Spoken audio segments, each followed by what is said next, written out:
What is up, guys? It's your girl, MAGNOFX, your favorite female trader. And we are on the last day of 2024. What a year it has been. A lot of ups, a lot of downs. Roller coaster, right? Just like the charts, it's a roller coaster. You have your bullish days, you have your bearish days, right? But overall, everything was this year was good. I can't really complain too much about this year, and even the year before that. And even no matter how good or bad a time period in your life may go, every day is like a new year to me. Every day is a new year. It's like every day is a new chance to start fresh, new opportunity to do better, to be better, to give yourself another opportunity to better your situation no matter where you are.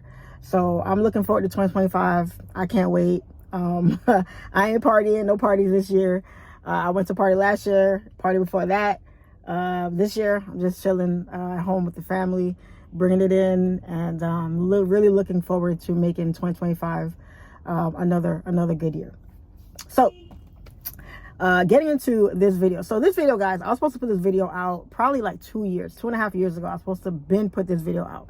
But the thing about it is I wanted to put it out as like a podcast version of having like a panel of guys and girls, and we're kind of talking about relationships and trading.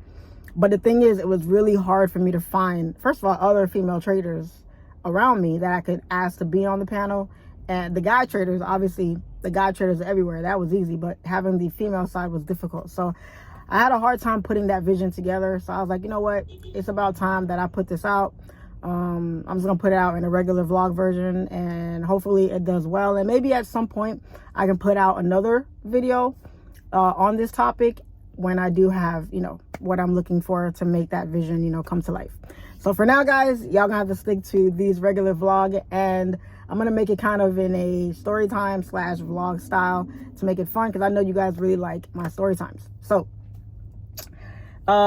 not this year, but last year was when I got my car. I got the Lambo, right? Dream car. It was a huge accomplishment. One of the greatest feelings ever.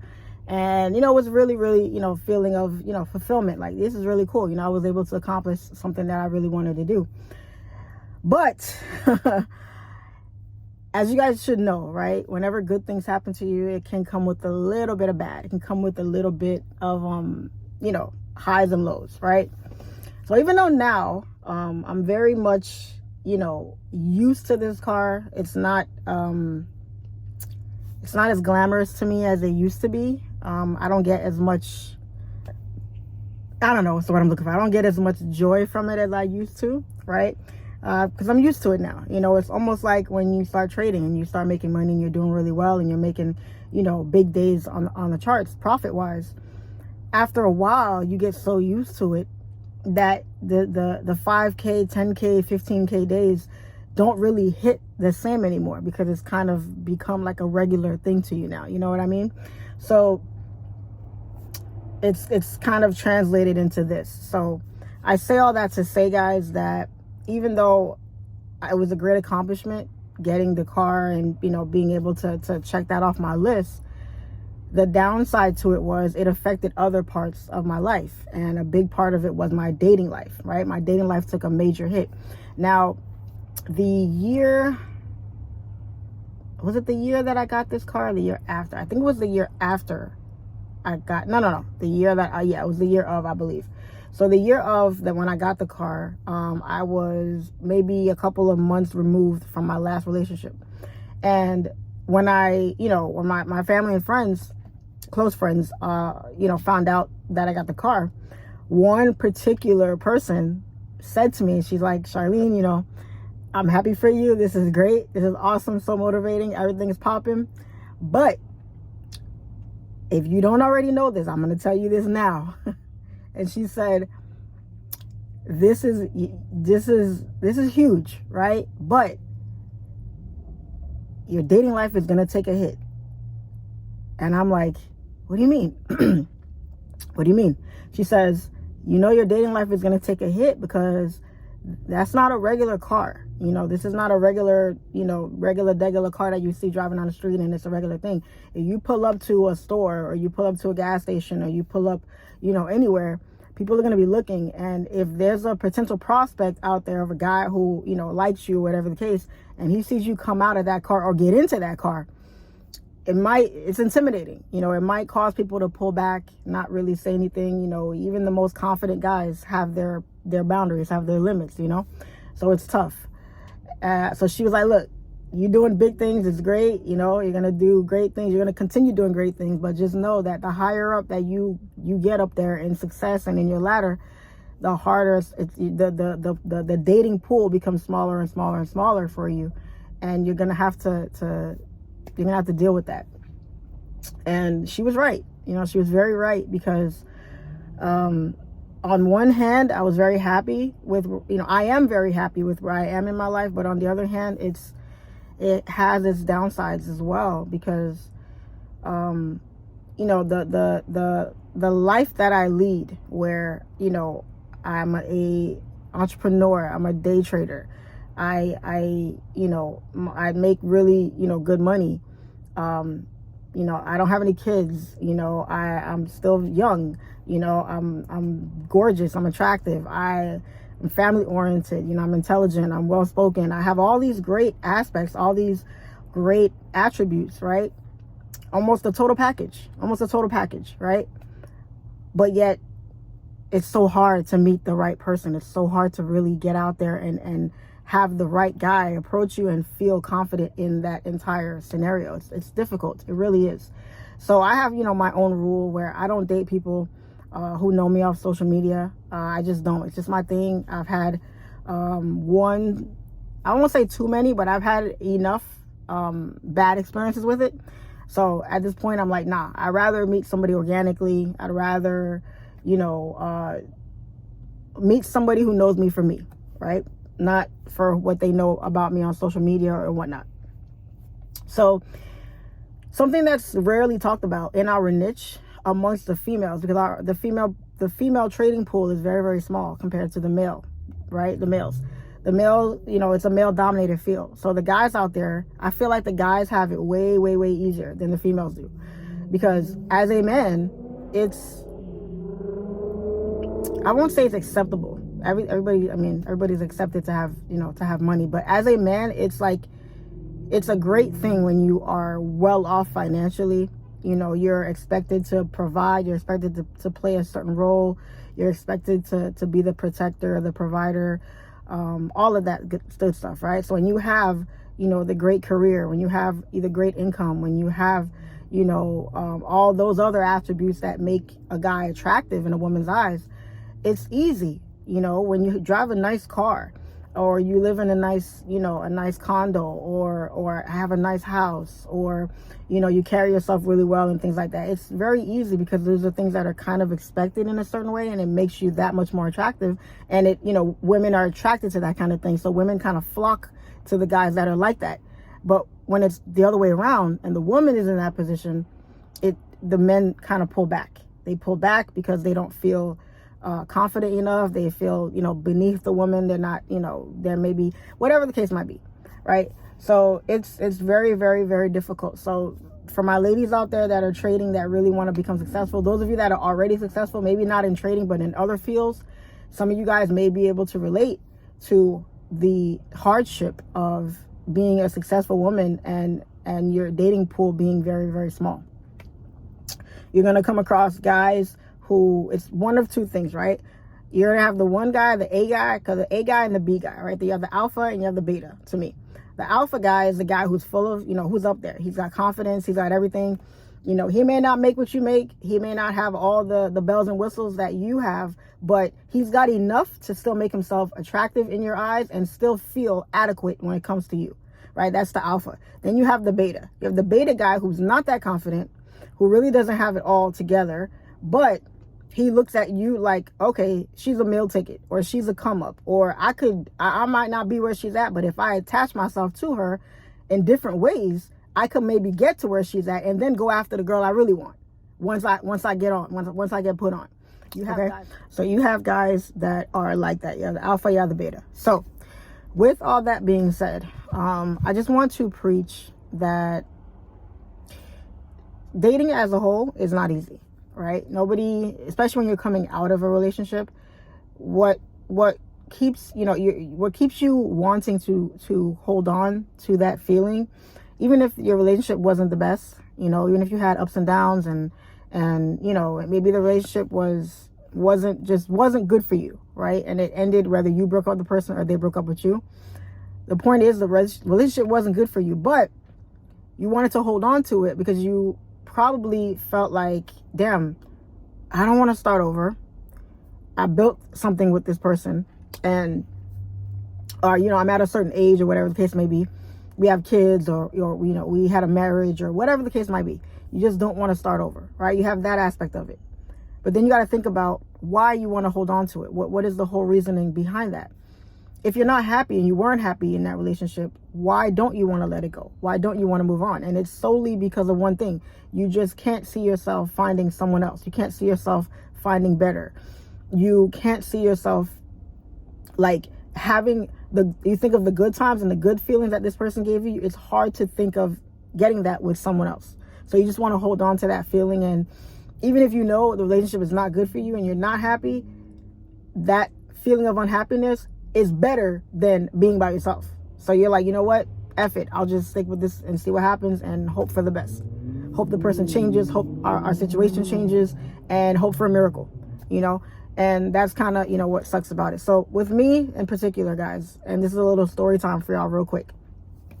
So I recently got out of a relationship that I was in for a couple months. And even though I was happy about it and I thought it was really good, the issue with it, guys, is, and this is some advice to you guys watching, is don't date someone because of the potential that you see in them.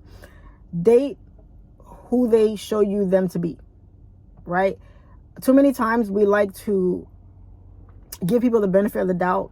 We like to kind of fall back, kind of observe and hope and pray that it turns out how we have this fairy tale to be in our minds. And you're hoping that it manifests into what you really have with that person. And a lot of times it just doesn't play out like that. You really have to be realistic with the person that you're dating. If somebody says to you, I'm not looking for a relationship, they're really saying they're not looking for a relationship with you, right? Because at the end of the day, who really doesn't want a relationship? Who doesn't want companionship? Who doesn't want somebody that rides for them? Who doesn't want someone to have their back? Who doesn't want someone to just be there with them and do things and travel and do fun things and start a life and start a family and build and do all this great stuff with? That's what a relationship is. So if you're telling someone, I like you, but I don't want to be in a relationship with you, they're basically saying that. They're not saying they don't want to be in a relationship. They don't want to be in a relationship with you. So, because think about it. They're saying, right, I don't want to be in a relationship right now. But that ex that they're still crying about, they're still pining over, if that person came back to them and said, hey, let's get back together, they would be back in a relationship if they wanted to. Because it's not about whether or not they want to be in a relationship. It's who they're in a relationship with. Okay? So if you're with somebody and they're telling you things and showing you signs that, look, this ain't what I want, or this is not what I'm into, or there's a lot of inconsistency, there's a lot of breadcrumbing, there's just a lot of like iffiness going on, and it always has you kind of in question, then that's not the relationship that you want to be in. And if you're just looking at the potential that someone has, you're going to be setting yourself up for later heartbreak. And I'm saying this through experience. This is what I just came out of, right? I was dating someone and thinking of what this person could be. And, oh, this person has this quality, that quality, this quality. Okay, I could see a future with these qualities, right? But I was kind of ignoring all the things that they were like putting in my face to show me, like, this is who I am. This is what I got going on. And, okay, either you want to deal with it or you don't want to deal with it. And it is what it is. So sometimes when, you know, you don't want to be alone anymore, sometimes where you feel like, you know, the walls are kind of closing in on you and you're kind of feeling kind of in a box, you kind of lower your standards. You kind of reduce yourself to less than what you know you deserve because of all of these fears that you have on the back end. And it's difficult, you know, because it's like everybody has things going on in their life, right? You can have, your life could be perfect in one aspect, and then the other aspect could be in total shambles, right? So you have to look at it like, which part of the bad do you want? Do you want the bad of being treated less than when you're in a relationship with someone, or do you want the bad of feeling, let's say, lonely if you're by yourself? Which you got to kind of pick your poison in a sense, right? And that's the difficult part that some people struggle with. Me in particular, you know, I deal with that a lot. I'm not afraid to say that. So getting into the positive aspect of it is understand that everybody has things going on. Everybody has struggles. Everybody has, you know, their own burdens, their own demons that they're dealing with. And it's okay to be a friend. It's okay to be comforting. It's okay to be considerate of all those things. But at the same time, you still got to remember what you want and what you also deserve. So if someone is saying to you, hey, you know, I got a whole lot of stuff going on, and you know that's not something you're willing to deal with, then it's up to you, or it's on you to take a step back. It's on you to say, you know what? All right, this person got a lot going on. I don't think I can handle it. I'm going to just fall back, let them handle their business. And then later on down the line, we'll see what happens. So it's basically up to you to know what it is, you know, how you want to handle and navigate that situation. And at the end of the day, sometimes it's sometimes the best decision is the one that hurts the most. Sometimes you got to suffer for now to kind of smile later, because you know that's the best route to take. Okay. I recently started going back to therapy, which is great. I was in therapy for about 4 years. I stopped probably like 2 years ago.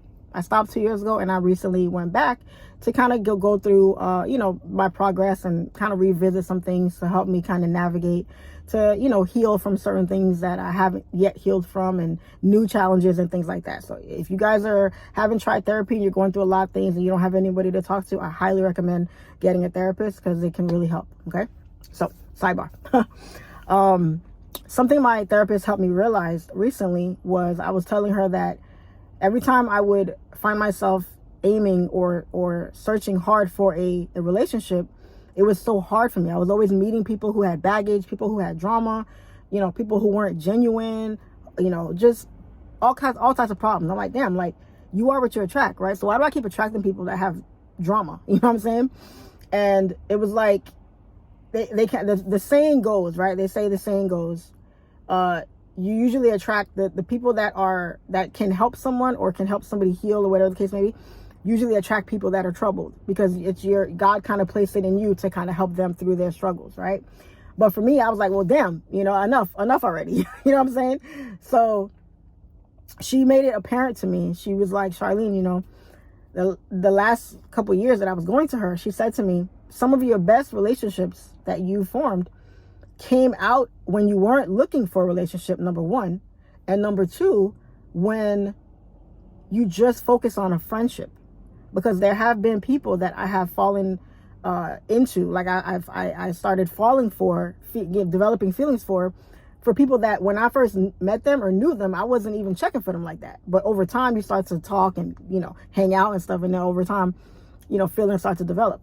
So what I noticed, and I never noticed that before, she said it to me, was she was like, look at all the people that you've been in love with, right? Let's say the people that have fallen in love with me, or people that I have fallen in love with, they were mostly people that I was longtime friends with before I ever thought of them in a relationship sense. So she said to me, Charlene, going into the new year and beyond, I don't want you to look at your dating life like, okay, I'm going out to meet somebody because I need a boyfriend tomorrow. No. She said, just go out and be yourself. Just be yourself, and just focus on growing friendships that you either already have or looking to make new ones, and just be yourself just off that. Don't think about the relationship part about it at all, because when you go into it with that, there's a lot less expectation, a lot less heartbreak, a lot less like, oh my God, feelings all over the place, and you're questioning and you're wanting to impress them and do this and do that. She said all that goes out the window, because now you're not thinking about all of that. Now you're just like, hey, we just cool, we just friends. So if I text you to hang out and you don't want to, or I'm busy, I can't, it doesn't affect me. It doesn't affect me as much because I'm not expecting like, oh man, if he really likes me, why doesn't he want to go out with me? No, it's like, oh, now we just kicking it. And she was like, even if you really like this guy, the next guy you meet, even if you really like him, don't let on like you like him. Just keep it as completely platonic friends and see where it goes from there. Because again, some of your best relationships came out of all friendships in the beginning. Really quickly, before I wrap up this video, I don't want it to be too long. I had a really good friend of mine. I'm still friends with till this day. But when I first met him, I was like crazy about him. Like I was so into him. He was like fine as hell. He was cute, great sense of humor, funny guy. I met him at a computer job that I had. I used to sell computer filters, and he was one of my coworkers there. So really, really good friend of mine. We used to work out together, talk every day, all that good stuff, right? And I liked him, but he had a girlfriend. Which is why, things never really went anywhere. But he also let me know that he really kind of wasn't really checking for me like that, right? He kind of hinted to me that he didn't really like me like that. Plus, he had a girlfriend. Okay, cool. I was cool with that. But I liked talking to him. We worked out together. We went to lunch together. Like, he was like my work husband in a way, right? But it never went anywhere. We never messed around, never nothing. It was always strictly platonic, right, between us. But we talked all the time. We talked every day. We talked on our days off. We talked at work, on our lunch breaks, when we hung out, every time. Like, we spent a lot of time together. It was really, really cool. So then after, I want to say maybe like a year or two, maybe a year and a half or so, he had broken up with his girlfriend. They weren't together anymore. And I could tell he was still kind of going through it. But at the same time, we were still kicking it. We were still talking to each other. We were still everything. And it was really cool. But over the course of that time, I had dated other people. I was already moving on. And I didn't even look at him like that no more. I was just like, this is my boy. Like, we just cool, And one day he straight up said to me, like, I like you. Like, I really like you. Like, I'm in love with you. Like, that's how much I like you. And this is obviously, I'm skipping a lot of parts here, but he told me basically that he started developing feelings for me. He really liked me, and it started affecting his relationship with his girlfriend because he was talking to me more than he was talking to her, hanging out with me more than he was hanging out with her. And I would tell him sometimes, like, hey, it's okay. I got this going on. Go hang out with your girl. Go this, go that. And he would legit want to hang out with me more than his own girlfriend. I don't know the gist of all of why they broke up, but I felt like that kind of had something to do with it, even though nothing ever happened between us. Till this day, nothing has ever happened between us. Because when he told me he had feelings for me and he liked me like that, I wasn't even checking for him like that no more. And it's not that I didn't like him. I didn't find him attractive or anything. I did, but we had become such good friends that I just seen him as like a really good friend. And I just didn't want to go there with him. So yeah, it's crazy how how the world turns sometimes. It's really weird. But yeah, I've been in love, I think 3 times my whole life. I've been in love 3 times my whole life. And all 3 times, all of those relationships started out were strictly friends. I was not checking for these guys looking like, oh my God, this is the love of my life. I got to get with him. I got to be with him. It was never like that. It just grew into that over time. So the fact that my therapist realized that after me telling her all these things about my dating life, she really opened up my eyes to that. So as a tip, people, I just want to say dating is tough. Dating is hard. It's really, especially in Florida, it's horrible. Like, I'm telling you, I really think somebody took a shit in the dating pool because it's awful. But you still got to stay positive. You still got to remember that even though that there are, it's tough, you have a lot of cheaters, manipulators, narcissists, awful, toxic, people out there that really have horrible intentions when they're out there dating. The reason why I believe that there's still good people out there is because of me. I'm a good person and I know I have a good heart. So if I exist out here in this shitty world that we live in, I know there's others like me that are out there also. So you kind of have to step out in faith. You have to walk, with your head up high and be positive and just know that it's tough starting over. It's tough getting back out there, but you have to remember your worth. You got to remember that, listen, I cannot walk around and dumb myself down and dim my light for other people. I cannot walk around like I am not the shit for other people. You got to be the shit to yourself. You have to know that you are the prize, guy or girl. I don't care. You have to know that, listen, I have a lot to offer. I got, my cup is overflowing, and I'm ready to share it. I'm ready to get out there and make something happen. Because I truly believe when I meet somebody or I find somebody that loves the way I do, it is over. This game is over. Like, the person that I meet is going to get all the love that I've been wanting to give someone for so long, that I give myself right now, but I want to share. That person is going to get that. And that person is going to be the luckiest person on earth, let me tell you. Okay. So I walk around with joy. I walk around with happiness. I'm not bitter. I'm not upset. I still have traumas and things that I'm healing and moving on from, but I don't hate anybody. I don't wish bad on anybody. I look at every person that comes into my life, every friend, every foe, as a lesson, you know. I don't question why God does things anymore, or why he brings certain people or experiences into my life. The ones that bring me heartbreak and the ones that bring me happiness, either way, there's something to be learned out of that situation. So even though, yeah, I got this car and people may be intimidated to approach me at a gas station because of it, the right guy that God sends for me is not going to be intimidated. He's not going to look at the car. He's going to look at me and say, okay, I like this girl. Let me go over and say hello. Okay. The right person, that's meant for you, is not going to have all of these obstacles that they're going to have to hop just to get your attention. They're going to just automatically walk right over to you and say, hey. And I have to believe that. I have to know that. So those of you that are out there that are struggling with dating, knowing that, hey, I'm about to get to this certain level in my life, just know that it comes with its ups, but there's a lot of downs that you're going to have to navigate through as well. Okay, just know that when you reach certain pinnacles of success in your life, there's going to be things that come with it, and you're going to have to make a decision. You're going to have to make a choice. You're going to have to say, damn, am I going to get rid of my Lambo because I want to be somebody that has enough confidence to come to me and say hi? Or am I going to keep driving my car with my head held high and know that the person that is meant for me is not going to be 1 ounce of a bit intimidated to approach me in this car? Right? Am I going to tolerate certain things in my life from people that I know I don't deserve, or that I know I can get better, but I don't want to be alone. I don't be by myself. So I'm going to sit here and just take it, because no. The moment that you start dumbing yourself down, the moment that you start questioning your self-worth and your value, is the moment that you know this relationship is not for me. It's not benefiting me right now in any way. If it has you questioning yourself, it's not benefiting you. You got to get the hell up out of there. You got to get up out of there quick.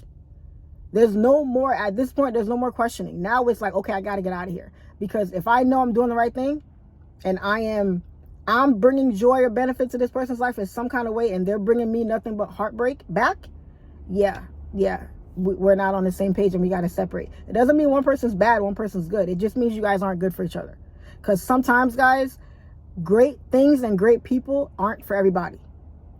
Let me repeat that. Great things and great people are not for everybody. Everybody is not meant to be happy. Everybody is not meant to drive a nice car. Everybody's not meant to have a good life. You have some people out there that thrive off negativity. They thrive off being mad every day. They thrive off of looking at all the problems they got in their lives, and they don't look at the good things they got going on in their lives. They don't look at the positive blessings that they have in front of them sometimes. It's hard for them to see it sometimes. So you have the people that want to be helped and that want to help themselves, and you have the people that don't. The people that don't, you got to leave them where they're at. You got to leave them where they're at, because if you don't, they're going to drag you down with them. So if you're finding that you're in a relationship where it's toxic or it's negative, or you're dealing with something you're not supposed to deal with, and they're making you question your worth, you got to go. But when you're happy, you're secure, right? You're positive. You're like, damn, this is, I wake up every day with joy, and I'm so happy to be with this person and to have this person in my life. That's when you know this is a relationship I'm supposed to be in.